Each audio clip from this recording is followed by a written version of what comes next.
नमस्कार दोस्तों, मैं विनय दुबे मुंबई से। दुमका की अंकिता सिंह का हत्याकांड आपको भी पता है। टीवी चैनल, गोदी मीडिया, हिंदूवादी संगठनों ने शाहरुख को आरोपी मान लिया है। बस उसके फांसी की इंतजार में पूरा बैठे हुए हैं। लेकिन क्या वाकई में शाहरुख ने अंकिता की हत्या की? जो इंसान पिछले 3 से 4 सालों से अंकिता के साथ मोहब्बत करता हुआ रहा है, इतना आसान है कि उसकी हत्या कर दी जाए? क्या ऐसा हो सकता है कि दोनों के बीच में ब्रेकअप हुआ हो, तीसरे की एंट्री हुई हो, जिसके गुस्से को देखते हुए शाहरुख ने पेट्रोल डालकर अंकिता की हत्या कर दी? या ये भी हो सकता है कि शाहरुख और अंकिता के संबंध की खबर उसके परिवार को लगी और उसके परिवार ने गुस्से में पेट्रोल डालकर अपनी बेटी की हत्या कर दी। लेकिन सवाल ये उठता है कि मरती हुई अंकिता ने जो स्टेटमेंट दिया वो कितना सही है या गलत है, क्योंकि हर स्टेटमेंट में जो दी बातें कही गई हैं वो कहीं ना कहीं वास्तविकता से कोसों दूर है। मैं ये बातें क्यों कह रहा हूँ, अगले कुछ मिनटों में आप ये वीडियो में देखेंगे और आपका दिमाग सुन्न हो जाएगा, क्योंकि ये हत्या की जो पहेली है बहुत ही रहस्यमय है। मैं सबसे पहले दिखाता हूँ वो बाप जिसकी जवान बेटी अभी अभी मरी है और उसके चेहरे की जो हाव भाव हैं वो कैसे हैं।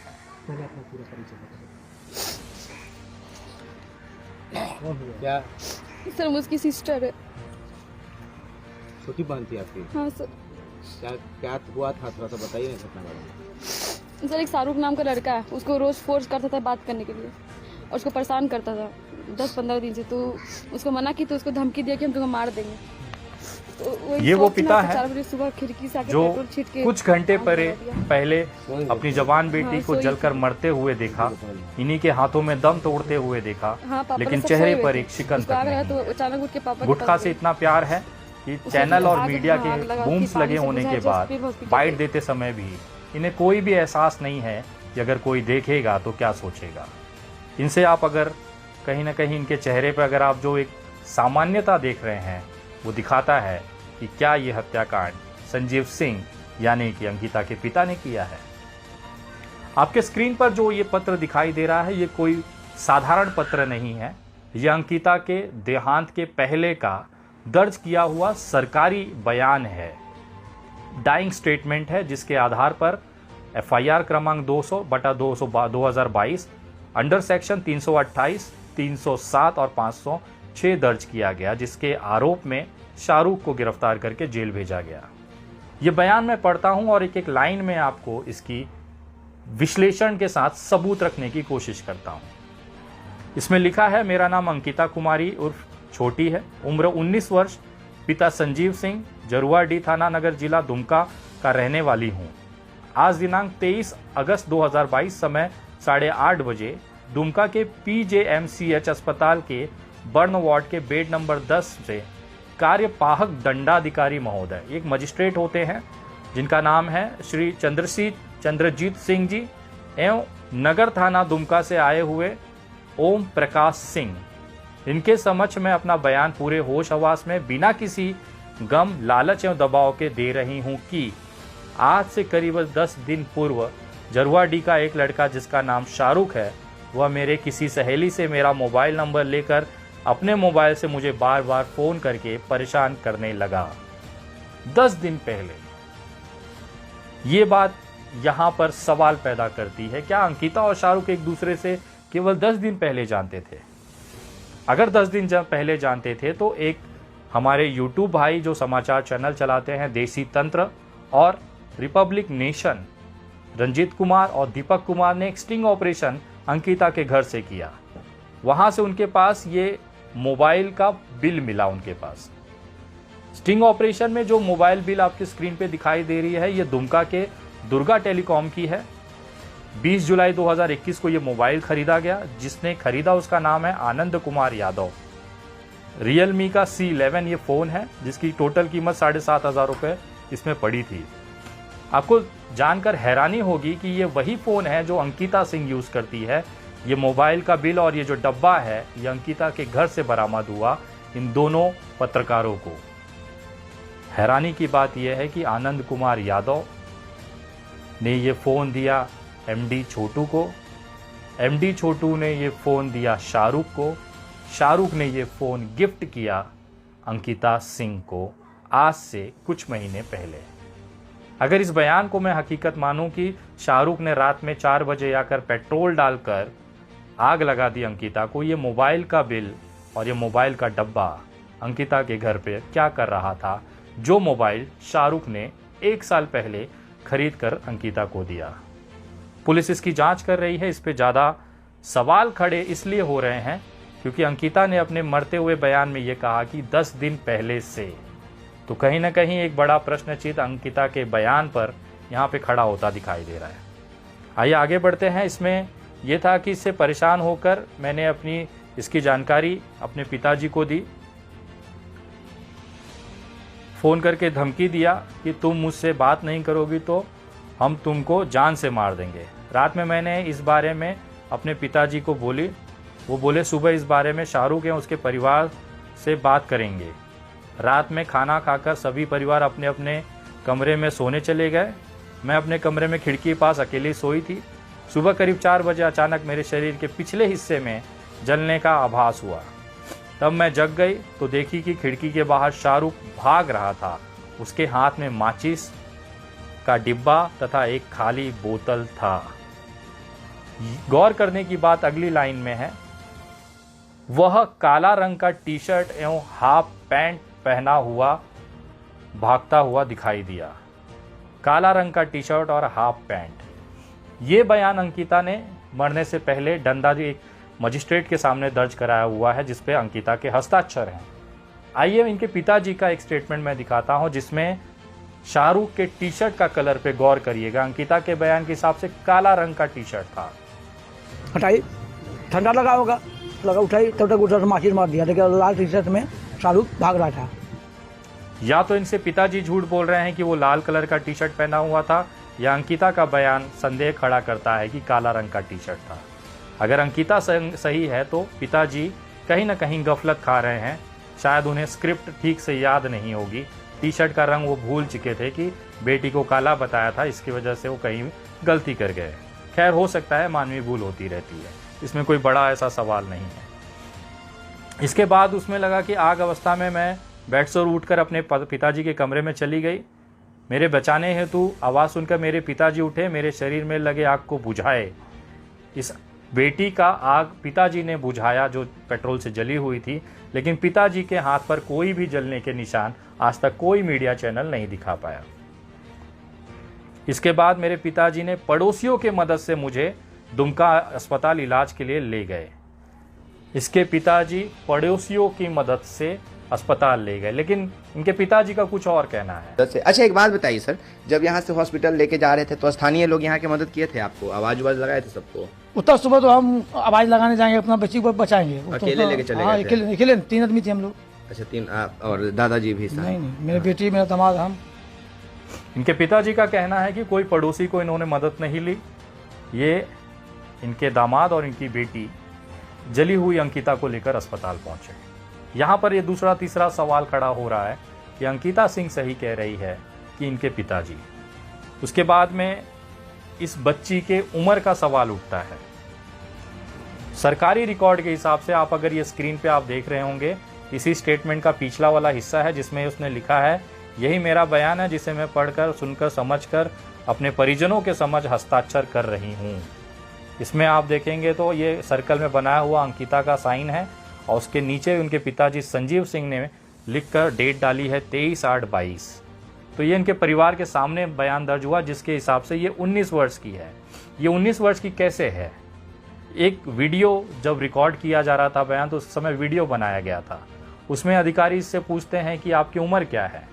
क्या कहती है अंकिता, जरा सुनिएगा।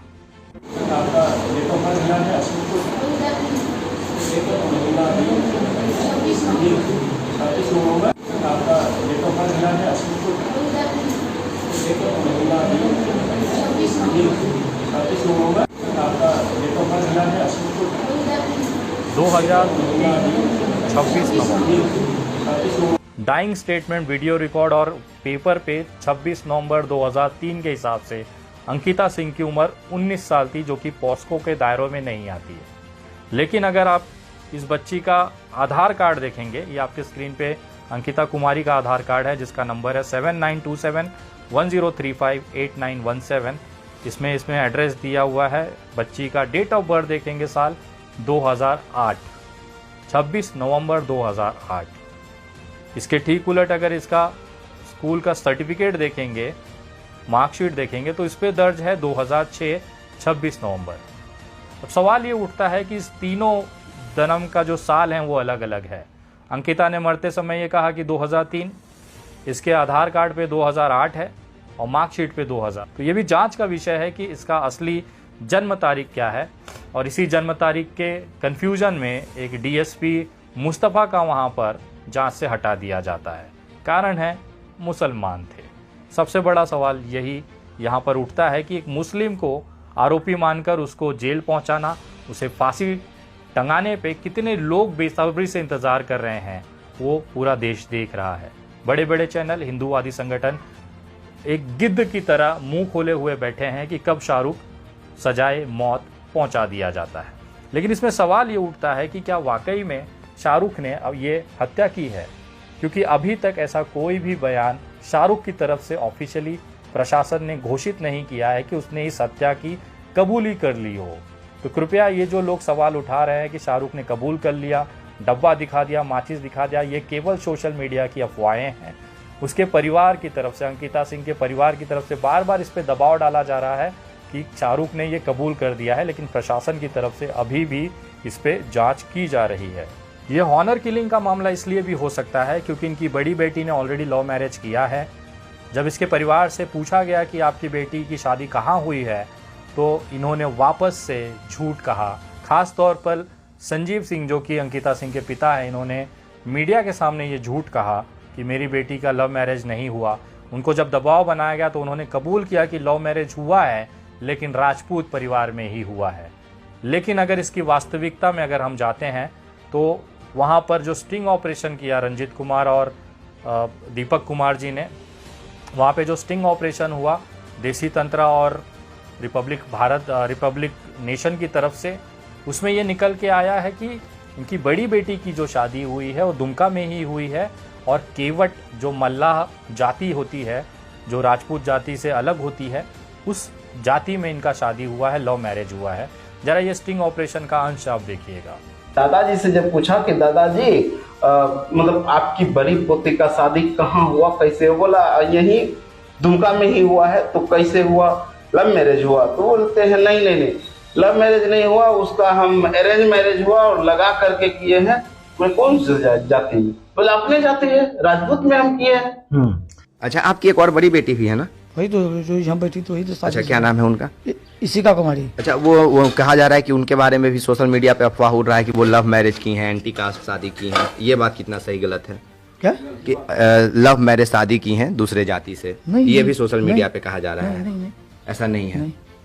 ठीक है, तो अभी तो हम उनसे पूछे थे तो बोले हाँ लव मैरिज शादी है। लव से किया, लेकिन अदर कास्ट से थोड़ी किया। अच्छा, अदर कास्ट से नहीं है। चलिए ठीक। जब हम लोग इसकी तहकीकात में घुसे तब क्या पता चला? जब हम लोग इसकी तहकीकात में घुसे तो पता चला कि वो केवट जाति से लव मैरिज शादी की है। अंकिता की बड़ी बहन जो कि जरवा डी के ही मुखिया रहे जीतू मुखिया का पोता है जी। वो जाति से केवट है, जिसे अपने तरफ मल्लाह कह ले या सन ऑफ मल्लाह जान ही रहे हैं, तो मल्लाह कह ले, वही जाति से आते हैं। और वर्तमान में जरवा डी का जो मुखिया है जीतू मुखिया, उसका पोता से शादी। अच्छा, तो कहीं ना कहीं ये बड़ा सवाल पैदा करता है कि क्या अंकिता के परिवार ने ही हॉनर किलिंग की है अपने परिवार की इज्जत बचाने के लिए, क्योंकि केवट में शादी करके बड़ी लड़की जा चुकी थी, छोटी लड़की मुसलमान में चली जाती तो शायद इनका सामाजिक बहिष्कार हो जाता। शायद इस कारण से अंकिता के पिताजी ने ही इसको पेट्रोल डालकर आग लगा दिया और अपने पिताजी, बेटी और बाकी परिवार को बचाने के लिए अंकिता ने अपनी मोहब्बत की कुर्बानी कर दी, ये कहकर कि शाहरुख ने उसे जलाया है। क्योंकि अगर आपको याद होगा कि अंकिता का जो पहला बयान आया था उसमें शाहरुख के लिए एक मोहब्बत उसके बयान में झलकती है। देखिए जरा उसका बयान, पहला वीडियो बयान, जिसमें अंकिता ने क्या कहा था। जैसे उसके लिए लिए अभी हम मर रहे हैं उसको भी वही सजाए हो जाए। आप ऐसा चाहती? हाँ, जैसे उसके लिए अभी हम मर रहे हैं उसको भी वही सजाए हो जाए। जैसे उसके लिए अभी हम मर रहे हैं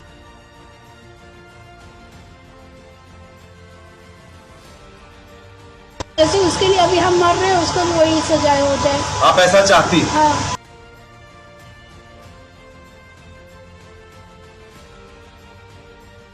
उसके लिए और उसके खातिर ये एक ऐसा शब्द है जो भावनाओं को प्रकट करता है। जिस तरह से अंकिता शाहरुख के लिए मरी है वैसे ही शाहरुख मरे, ऐसा उसका कहना है, न कि शाहरुख की वजह से वो इस तरह मर रही है। इसमें भी थोड़ा सा आपको जांच का विषय बनता है। लगभग ये तय हो चुका है कि शाहरुख और अंकिता आपस में प्रेमी जोड़े थे, पिछले कई सालों से एक दूसरे से जुड़े हुए थे। समाचार पत्रों में भी इसकी खबर चली है, उन्होंने भी जांच किया है कि वर्षों से अंकिता और शाहरुख जो है एक दूसरे से मोहब्बत करते थे। ये बात ऑफिशियली तौर पर बाहर आ चुकी है। दूसरा पहलू यह है कि शाहरुख को जिस तरह से आरोपी बनाकर उसका साथ सभी लोग छोड़ चुके हैं, हम ये जानना चाहते हैं कि असली जो कातिल है वो कौन है। बार काउंसिल्स ने घोषणा की है कि कोई भी वकील शाहरुख का केस नहीं लड़ेगा।